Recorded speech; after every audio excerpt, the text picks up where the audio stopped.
Hello my lovelies and welcome back to Sondering Tarot. Thank you so much for joining me. It's time for us to do our deck of the month for my deck Strength versus Weakness series, and as voted on by you guys, a whole whopping 50% asked for the Soul Cats Tarot. So here it is. This is the Soul Cats Tarot by Lisa Robertson, artwork by Adam Ohlers. This is a mass market deck.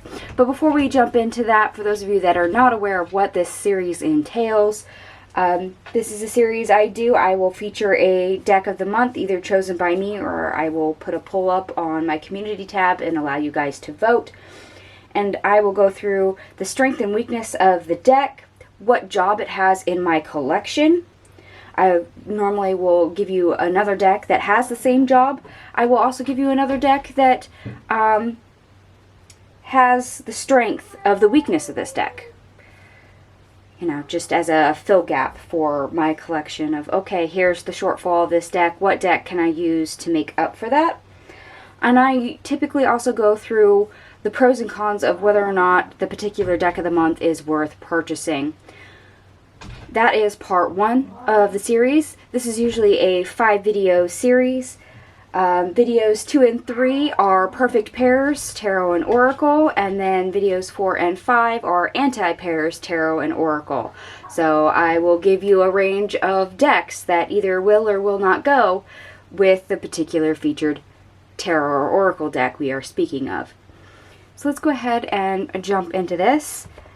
Like I said, this is a mass market, and as you can probably tell, for those of you that are not familiar with this particular deck, this is a cat-themed deck, and it is a Llewellyn deck. So it's got this nice magnetic, sturdy box that we know, love, and always desire. Pull ribbon. So let me go ahead and get the box out of the way. And I love this guidebook, by the way. I mean, I have small hands, but this book is bigger than my hand. And it's great because it has the full page, full color photo of the card. And then on the opposite side, you get an entire page of description and upright and reverse meaning. Comes with, you know, spreads. Quite a few, actually. And it's fantastic. I love Adam Ohlers' artwork. A lot of you probably recognize his artwork from a couple other decks that he has done. Sorry, I'm kind of limited on decks with his artwork, but that is fine. So we're going to zoom right in here and start talking about this deck. Here is the backings. Nice symmetrical looking backings.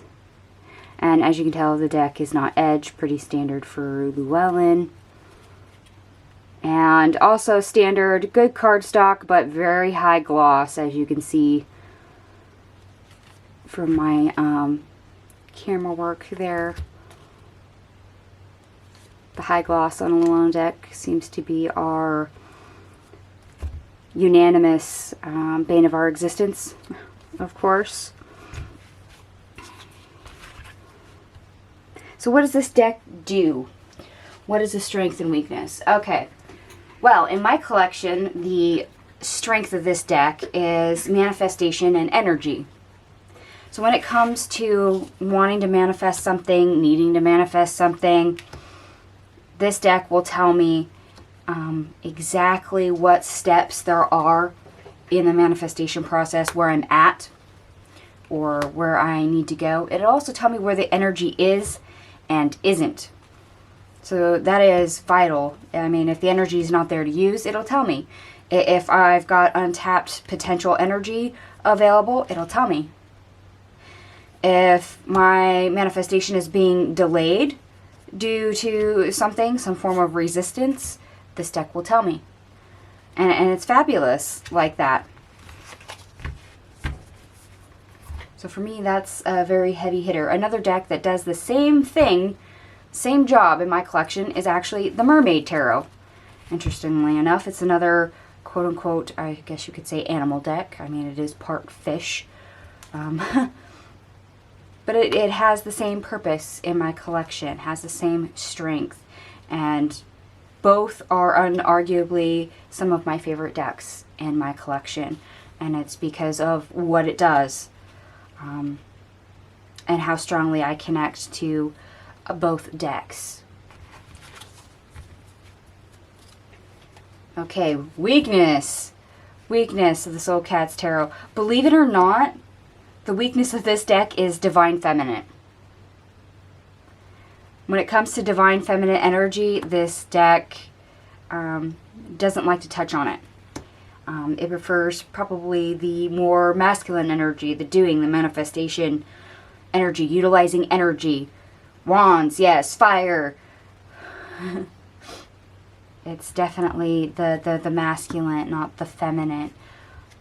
This deck is not really going to tell you or inspire you to get a new idea or to have a new thought to do something. It wants you to realize what thoughts and ideas you had and how to create them, how to manifest them, how to utilize that, mental energy and ground it down into the earth. So for Divine Feminine energy, which makes perfect sense to me, it falls short.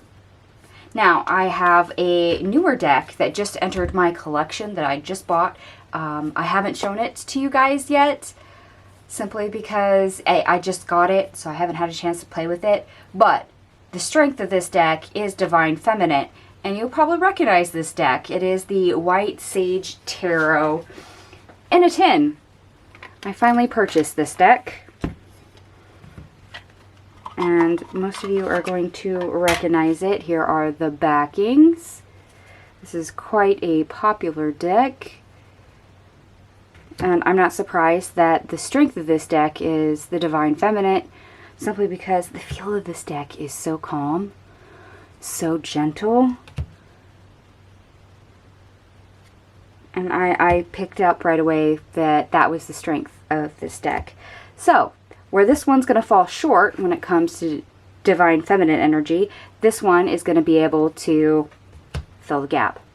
This will be a deck that I should be able to grab in place of the shortcomings of the Soul Cats Tarot. Everybody's always like, why do you need so many decks? Don't you just need one deck for everything? And no, that's not true. They always have strengths and weaknesses. There's always some area that they're not going to cover or utilize the greatest. So having decks that can, bring balance to that aspect that another one falls short in, I really like. I really enjoy. Now, we've covered some of the pros and cons of whether or not this deck is worth purchasing, but let's go back through and hash this out more. Okay, we love Llewellyn's cardstock. For those that have never had Llewellyn cardstock, this cardstock holds up really well. I mean, it flexes enough, but it bounces back. I mean, I would say this is sturdy, good cardstock. I mean, it's not the cheapest out there, but it's also not the most expensive. The problem, though, is the high gloss. It's always the high gloss. So that's a con. For those of you that like cats, me included, if you are trying to get into animal energy and you like cats, this would be a deck worth trying. It was for me. I actually love this deck. I have another cat deck, which is the Mystical Cats Tarot, and I prefer this one over the Mystical Cats. I can use both. I like both, but I prefer this one just because of the strength of this deck. Own personal preference. However, for those of you that probably don't like cats or can't connect to cat energy, this deck probably will not be for you. There again, this deck is not edge. For those of you that like to edge your decks, this is a good thing. For those of you that like a deck that's already edged, maybe because you like the looks of it, but aren't as crafty to edge it yourself, that might be a con for you. Also, this is a mass market deck. It's readily available. Like I said, it's on the Wellens Publishing website. It's on Amazon. So the price is fairly low. It's usually $30 or less, depending on if you hit it on a sale or if you're buying it off the website, discount, shipping, etc. And as you saw in the guidebook, you get a big guidebook. You get full colored guidebook, not black and white, not without photos. Because let's face it, Low Scare Barrel, you really need to step it up and start including more than just a couple keywords. And like a 20-page guidebook for your decks. Llewellyn's really good for that, and they give you a lot of real estate when it comes to photos. So there's a lot of pluses with this deck. Let me know if you guys are interested in this deck, if you don't have it in your collection and you deem this worthy of purchase, or if you're curious about it. There's some really cute cats in here. Some of the facial expressions are just hilarious. And some of these are very prudent, very cat-like in this deck of how they're depicted. I love it. Like this Hierophant card. He's got one eye. The other one's been clawed out. So wisdom, experience, knowledge. And if I would have been really wise, I would have pulled a couple cards that are highly important out of here to show you that we're cat-like. Like the Tower. The Tower in this deck cracks me up a lot of the time, because it is very much a cat-like thing to do. And yes, this deck is RWS based. I do love the Eight of Pentacles in this deck, simply because not all the pentacles are the same. But yeah, a cat basically figure painting and making a mess. I mean, what cat doesn't do something at some point to make a mess? And of course, since this is a cat deck, it does have the Goddess Bass energy into it.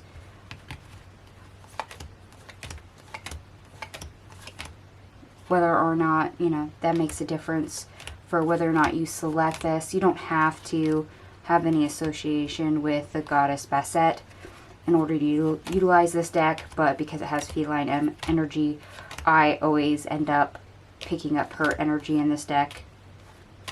There we go. There's the Tower. Isn't that adorable?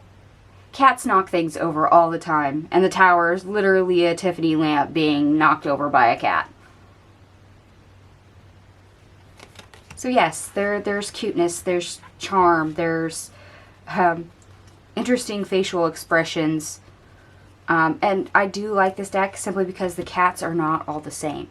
Sometimes you get animal-themed decks and they basically copy and paste the same animal just in different poses. This deck does not do that. You get different cats, different colorings throughout the entire deck. And that's really nice to see.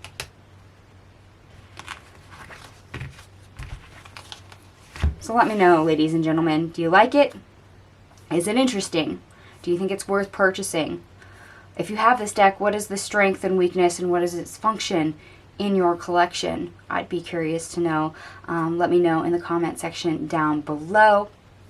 And I will, of course, release sections 2 through 5 for this video series consecutively. So the next part will be up tomorrow. And at that point, I would also like to ask you to go to my community tab if you have not been there, and go to our poll, which is now up for October's deck of the month, and vote for what deck you would like to see next month. Alright, my lovelies. Thank you so much for watching, and I will see you guys tomorrow. Bye.